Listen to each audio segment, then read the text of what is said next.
Alright guys, let's go for a little ride. I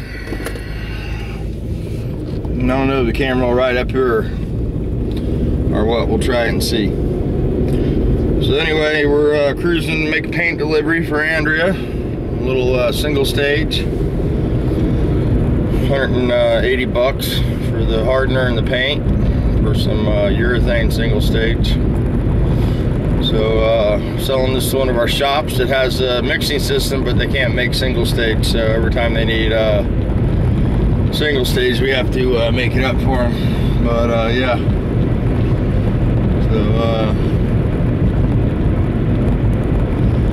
so yeah guys, thanks for the comments on the video last night. I don't like to make those too often, but you know, sometimes people want to know what's going on, and I thought I'd give you a little look at what's happening.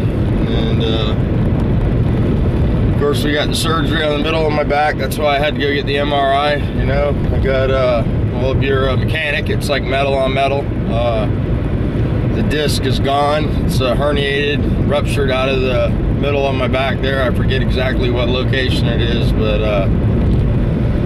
it's bone on bone, and it's very uncomfortable. And you know, with my hard head and the pain pill thing, until I get over that, being drug tested, you know, I just refuse to take the medicine. So it's been hard lately. The pain ramps up when it gets cold and it's rainy, and you can tell it's a rainy day today. So you know, sometimes the pain just is no fun. So I do have a doctor I can go to in Kissimmee, and you know, but that's 2 hours away from here.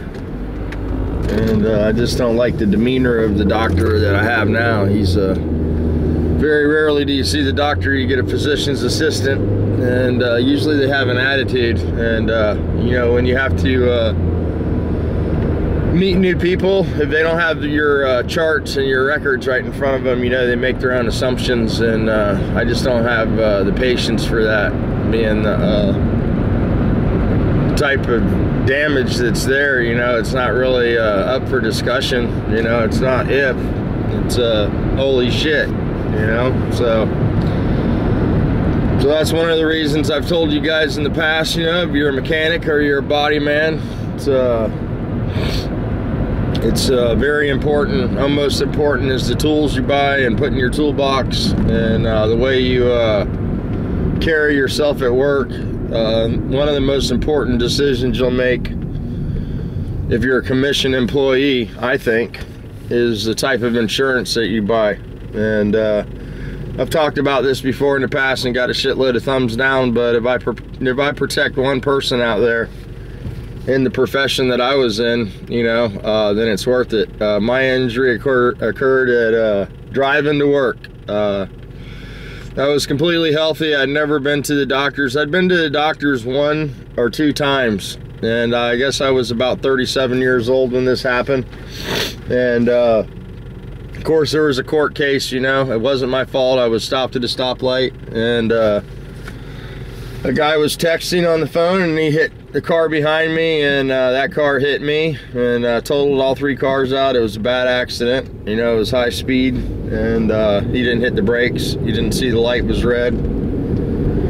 And he was from out of town. He had an out-of-town insurance company, and they dicked me around for 4 years before I got any real treatment. I went to the emergency room, had a broken back, and basically got some therapy for that, you know, and had a lot of soft tissue damage, you know, and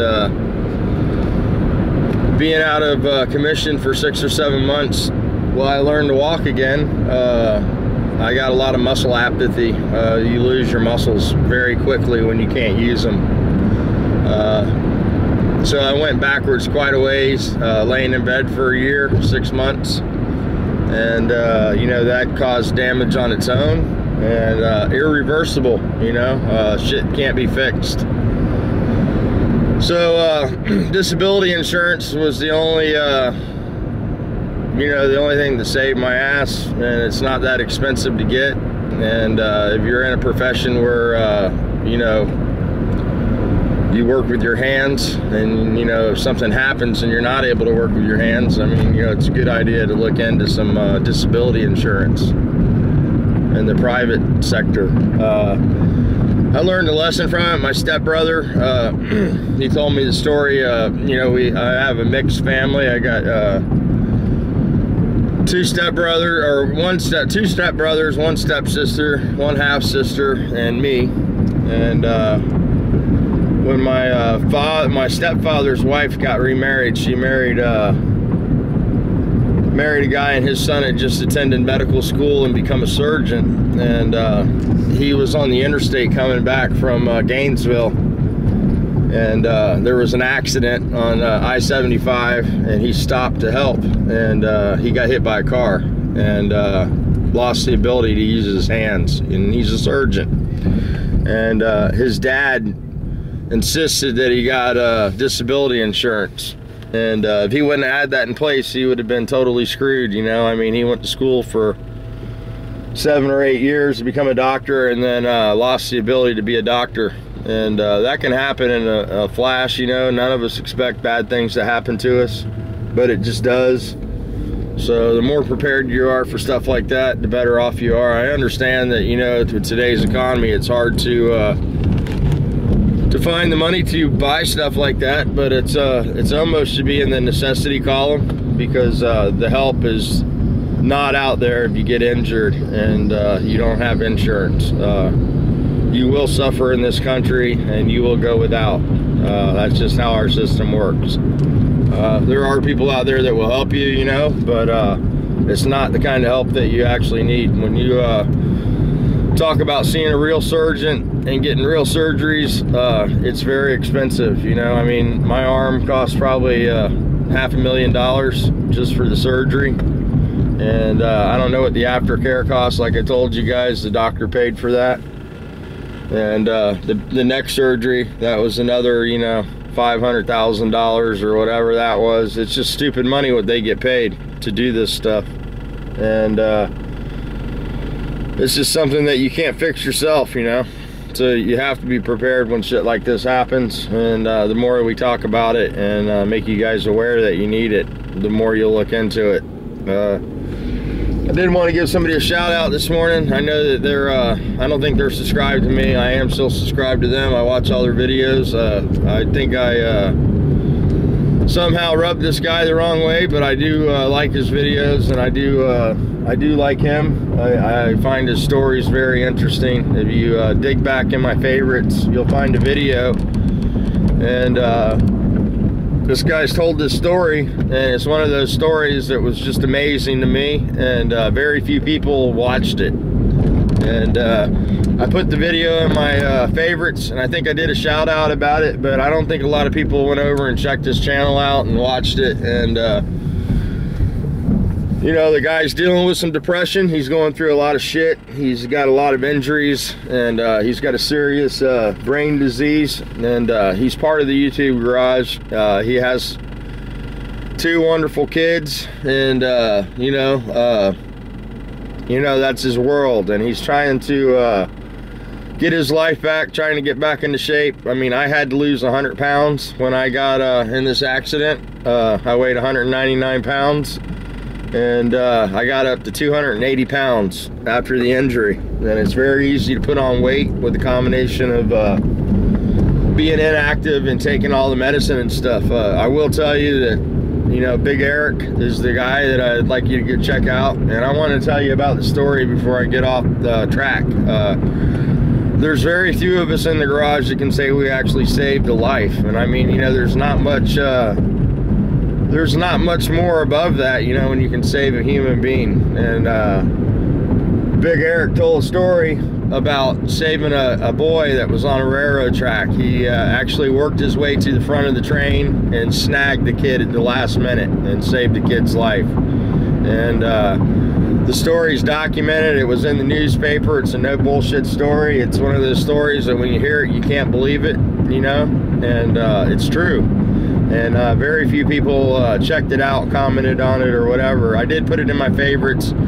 it's sort of buried in there, but I'm sure if you go over to his channel and you know, look for the video, you can find it. It's an awesome story, and he's on his mission to lose weight. You know, he's 407 pounds, I think, is what he weighed in at, and he wants to get down to under 200. So, you know, he's got a long road ahead of him. So go over there and give the guy some support, and you know, that could be any one of us, guys. I mean, I can't tell you how fast the shit changes. I try to make these videos so you understand that life's very sensitive, and as tough as we think we are, you know, it doesn't take much to change shit up. So, but anyway, we're cruising down 1792 here, and we're gonna go through, well, we just went through downtown DeLand. We're gonna go through DeLand and then into Orange City here. And I don't know if this camera's picking anything up. I got it closed and running on the dash, so I don't know what it's capturing. We'll see if it's worth the shit.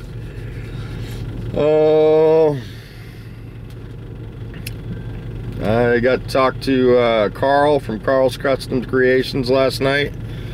You guys go check him out. He's another guy dealing with a lot of shit. A lot of guys that watch my channel have a lot of injuries, you know. And that was sort of the intention when I made the channel. You know, we all got to start somewhere. And you guys saw me start making videos right after the neck surgery and the neck brace. And you know, I've talked about the tire a little bit last night, and I don't get into religion on this channel a lot, you know, because it's not a popular subject, and you either believe or you don't believe, and if it's not in your heart, you're never gonna get the message, you know. And I think that you know, some of you guys know that well, you don't know, because I never made videos before, but I used to be pretty much an asshole. I wouldn't give you the time of day, and you know, you get that I know it all attitude, you know, when things are going good, and it's easy to be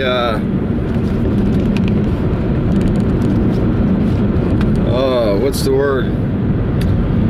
It's easy to be unappreciative and ignorant to the situation when life is going good. It's when things turn upside down that you're made aware of the kind of person you are and the friends that you have. And when I got hurt, I figured out that I didn't have any friends. Nobody really gave a shit. And the only person I had was Andrea and my parents. And you know, if I wouldn't have had them, I would have never made it through it. And when I was sitting on the tire and the tire blew up, I told you guys how I watched the rim come apart in slow motion. And you know, the part that I left out is that somebody pulled me off the tire, and I was by myself. And you guys know when somebody grabs you from the back and pulls you away from something, that, you know, it's a sensation that you feel. And I don't know, you know, you guys can, you know, maybe it was the devil, but I think it was somebody else. And ever since the explosion, my life's changed. You know, I've started the YouTube thing, and I met a lot of good people, and I feel like I got some friends now that I can count on. But that last second right before that rim peeled off and took my head off, something pulled me back away from the tire. And although I was pretty much injured from that explosion, it should have been a lot worse. And I can't forget that. For some reason, my life changed that day, and I don't think it'll ever be the same. And I think you guys that go through an event like that in your life, you pretty much know what I'm talking about. You know, you're given a second chance, and I think that you got to do something with a second chance, and I try to do something with it every day. I try to make a positive message for you guys, and try to keep the videos upbeat. Every once in a while I'll get off course, and you know, I'll let somebody rattle my cage, and the old me will come out. And that happens a lot less than it used to, you know. I used to have a real foul mouth, and I couldn't go without saying, you know, an F-bomb. It was just part of my vocabulary. And all that's changed, you know, slowly but surely. I see myself changing, and I don't know if it's because of the accident or because of you know, somebody that interacted in the accident. I don't know what the situation is, but I will tell you that my life's definitely blessed, even though it has its up and downs. With all the bullshit, you know, there's always good stuff, and always the balance seems to be pretty good. You know, we all have bad days, but you know, I have a lot of good days too, so I don't ever complain anymore, or try not to. And usually you'll find if you complain, people don't listen, so it's sort of a wasted effort. But yeah, so I try to make positive out of it, and you know, I do was made very clear that this isn't the last stop, guys. So I think what we do here is important, and the way we treat people is important, and it's important to share our experiences and stuff like that, you know. So we're aware of different things. I mean, a lot of guys will tell you that there is no intervention, and we're on our own. But I will tell you that when the chips are down, you know, for me anyway, somebody interacted, and somebody saved my life and gave me a second chance. And you know, I think to not use the second chance and not try to get a message across and not try to help people would be a slap in the face to somebody. So I do the best I can with it, and I try not to bore you guys or you know, force the word upon you, but you guys pretty much know where I stand. And you know, I think that that my life is much better now. I don't know, some people wouldn't think their life would be better after a series of events like I've been through, but you know, it's like I said, it's like, you know, they were just subtle messages, and I wasn't getting the message, and finally I had to be slapped really hard, and that's what I consider the rim blowing up. It was the nail in the coffin, or the nails getting pulled out of the coffin, however you want to look at it. So, all right, well, we're almost to the body shop.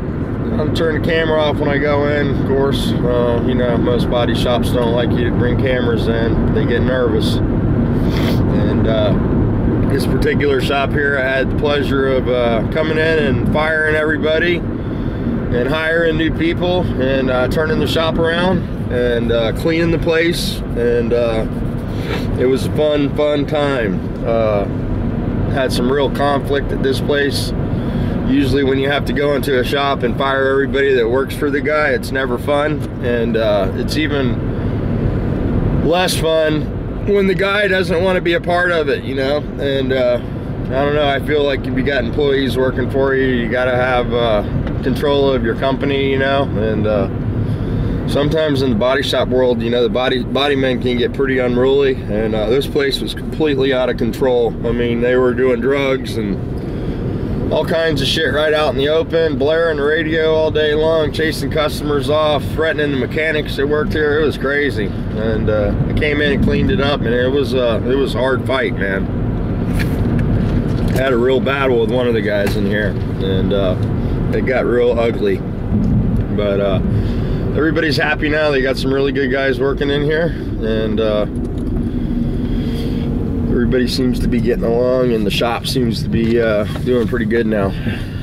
So here it is. You know, a little car lot, little body shop, and they even have a print shop. Go figure. So anyway, here we are. Turn the camera off and go try to get a check. That's the challenge. That's the hard part. So guys, we'll talk to you a little later. Hopefully, you know, this video wasn't too bad for you, and I didn't ramble too much. But go check Big Eric's channel out over there. Give him a little encouragement, kick in the butt, tell him he can do it, and let's watch him make it happen together.